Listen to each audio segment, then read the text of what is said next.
Jefté fez um voto ao Senhor: se totalmente entregares os filhos de Amon nas minhas mãos, qualquer que saindo da porta da minha casa me vier ao encontro, voltando eu vitorioso dos filhos de Amon, esse será do Senhor, e o oferecerei em holocausto.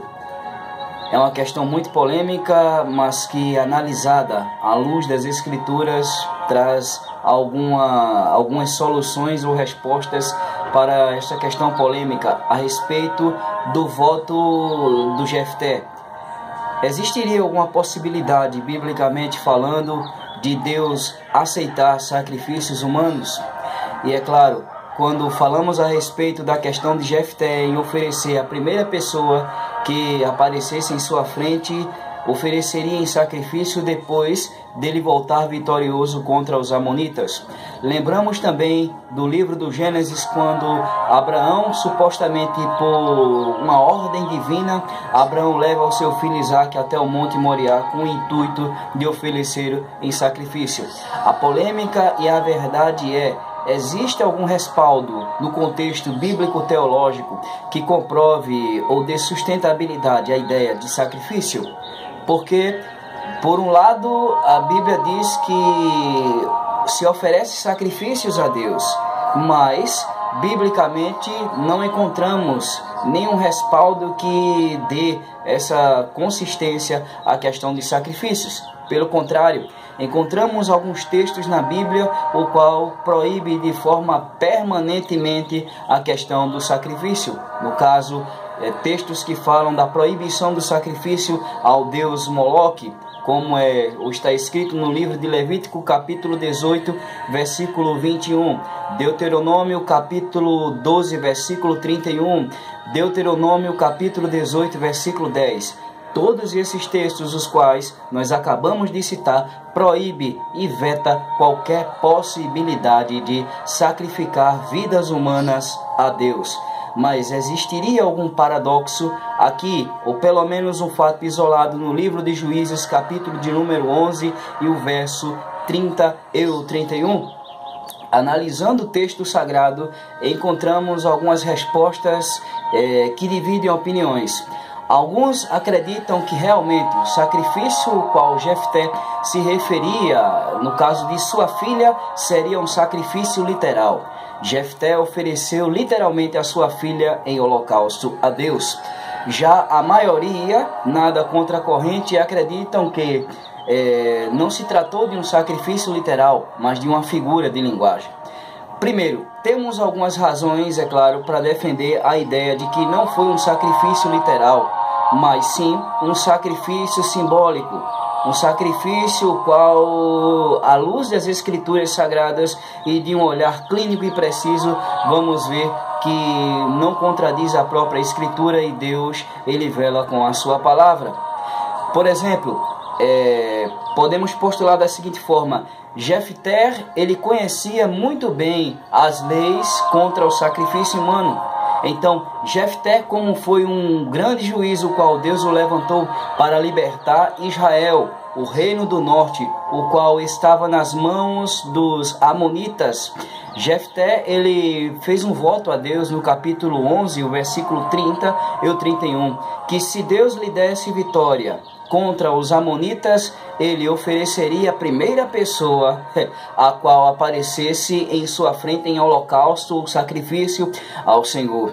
E por ironia do destino, depois que Jefté ele volta de sua campanha vitoriosa contra os amonitas, ele encontra exatamente a sua filha, e ele oferece a sua filha em sacrifício a Deus. Primeiro, Jefté em momento algum ofereceu literalmente a sua filha em sacrifício a Deus, pois ele conhecia muito bem o sistema legislativo instituído por Deus através de seu servo Moisés, que proibia terminantemente a questão sacrificial.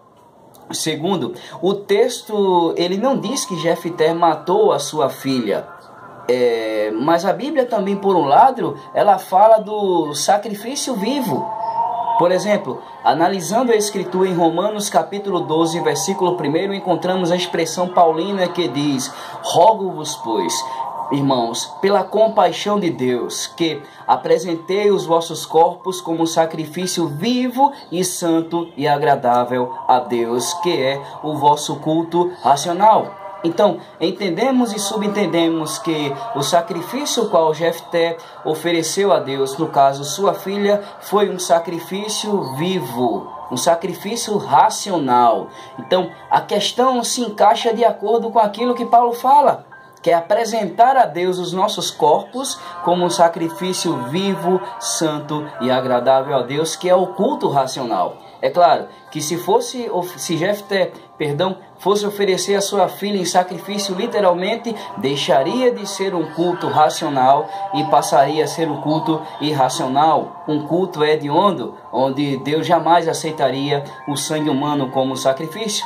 Se bem que todas as almas pertencem a Ele, mas isso fugiria de seu princípio como um Deus poderoso, onisciente e onipotente.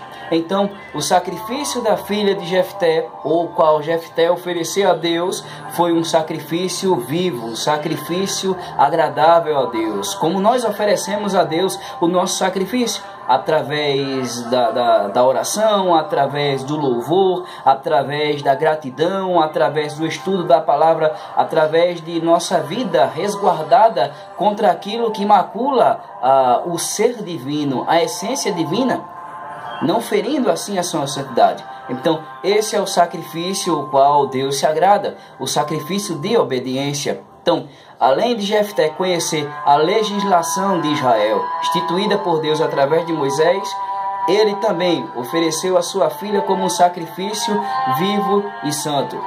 Também a Bíblia diz que ela saiu para chorar a sua virgindade e não a sua morte.